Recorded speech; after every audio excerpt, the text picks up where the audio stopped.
I don't want to get involved unless you really want me to with all the details of this particular event, but I can say when we first got our application for this event, first there was some confusion because there was more than one event going on, and so first we had to get that clarified for this particular weekend.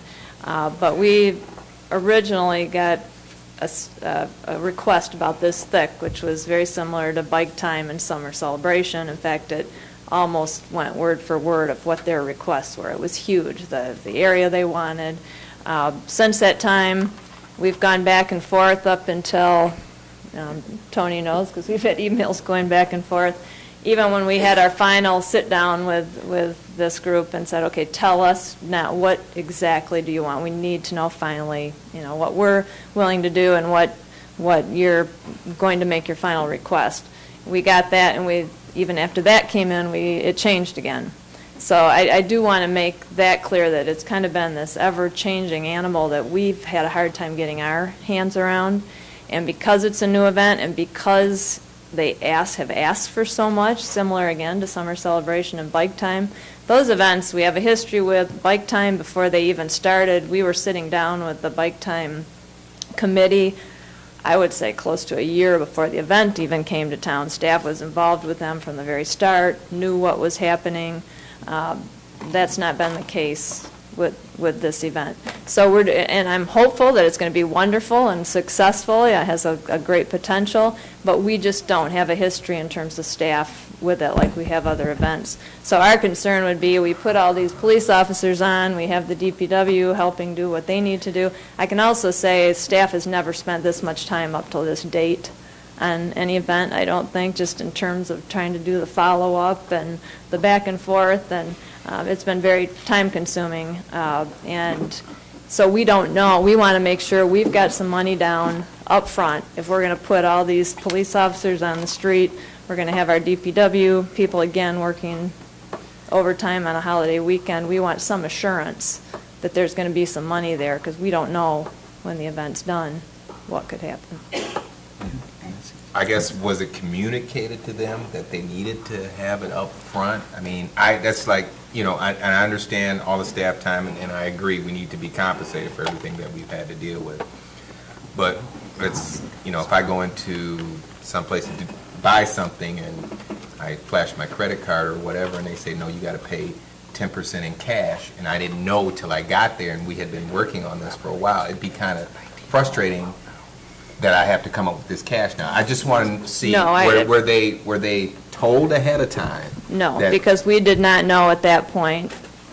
As I say, it's evolved up until, almost daily, even up till recently. So this was kind of this is something that we said for our own assurance, we're going to need it this time. Maybe we want to look at a policy across the board in the future. I know it's a problem for events because they make their money on the event. It's difficult to have the money up front. But I think when it's this big of an event that we haven't had experience with, we know we've been paid back from Summer Celebration and Bike Time over the past. Eventually the checks come in.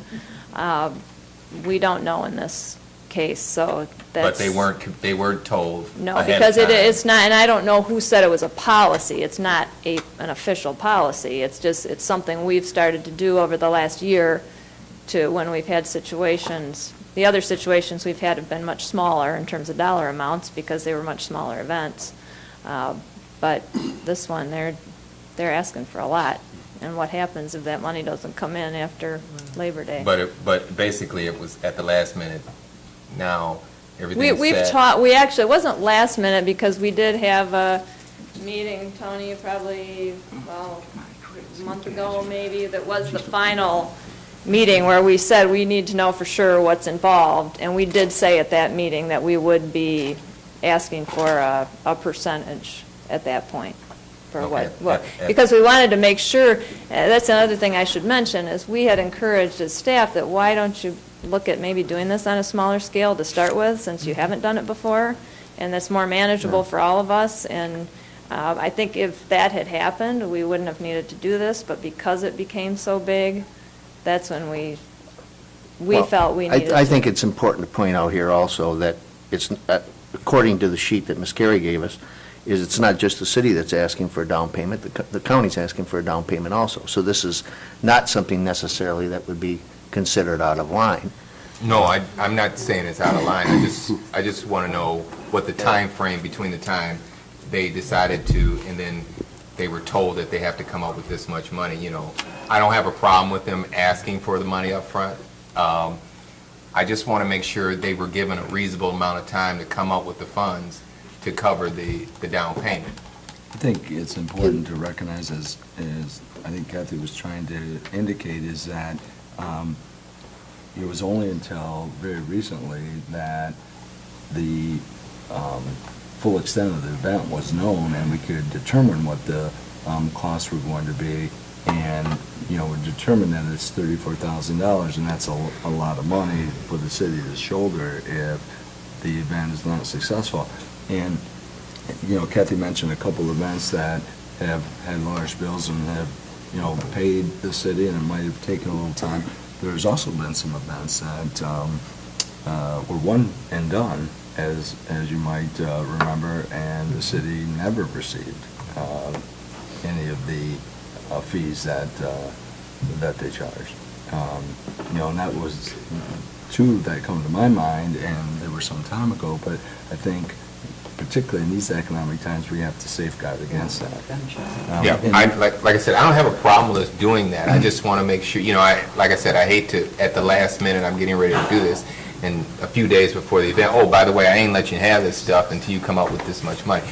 If it was discussed at the last meeting that you had with them, that, okay, here's the final tally of what's going to happen, and this is what you need to come up with this percentage, then, you know, I don't have a problem with that. I just want to make sure we gave them due notice on payment prior to the event happening. That's all I was trying to do. Can I interject one? Your Honor? Commissioner Wisniewski?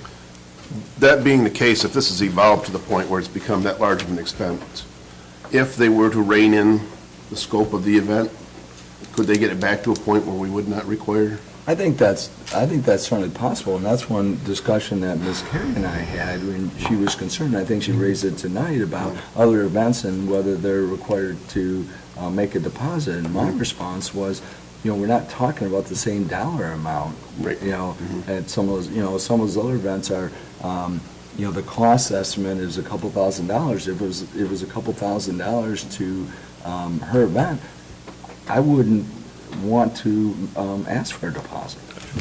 But that isn't the case. It's significantly higher. You know, and you know, a couple other things I would say while speaking is that you know, we have 80 plus events, special events registered with the city at this point in time of the year.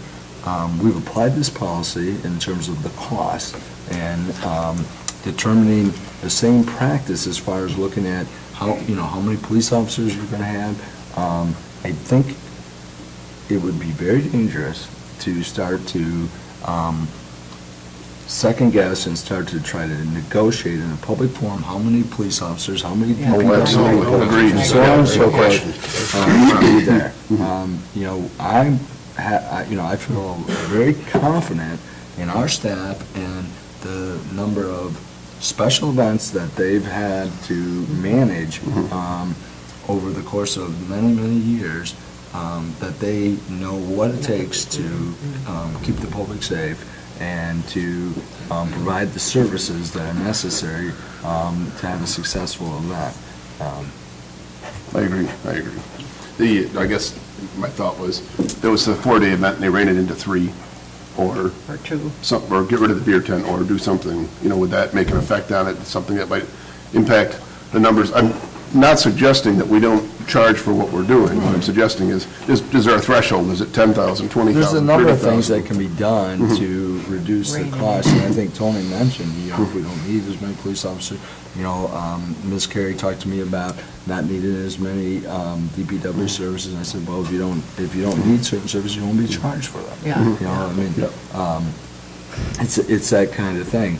But, you know, I think one thing that they would want to be careful of is you wouldn't want to eliminate things that are your profit center either. Exactly, I agree. Yeah, I agree. Okay, thank you very much. That's been very enlightening. Ms. Carey? I just wanted to make it clear on the county, that is a rental fee. That is not a portion of it. It is strictly a rental fee, and we get half of that back. But it's still a deposit. It's upfront money. Yeah, for a rental space of land, correct. And I guess the other thing that I would like to clarify is, everybody keeps saying this is such an enormous event. We're taking from 7th Street to 3rd Street, which is exactly what Taste of Muskegon takes. Exact same size, they take the exact same number of roads. We have the exact same number of beer tents as they do. So you're seeing this as like a summer celebration, and it's really not. We have asked that from 3rd to 1st Street that we allow motorcycle parking, just because Harley Davidson is involved, and it is motorcycle car show event stuff, so we want to do something special for the motorcycles. So we've asked if we could have those spaces for motorcycle parking, but the road remains open. There is no real activities going on in any of that area. The event takes place from 3rd Street to 7th Street. So if you can kind of get a grasp of that, yes, we have a lot of events going on, but we wanted to keep what was the heart of this festival alive, and then we wanted to get the community back excited about it by adding new events to it. And so none of our events are we specifically came and said, okay, we don't want the city to be really taxed on this. And so we felt like we've done everything we can possibly do by hiring a specific security team and having all of these security on site, that it wouldn't require the police officers to have that many in that area. And even DPW, we went back over and talked with the DPW, and we've reduced it from $7,126 down to about $1,200. And so that should be taken in consideration as well. I guess I think that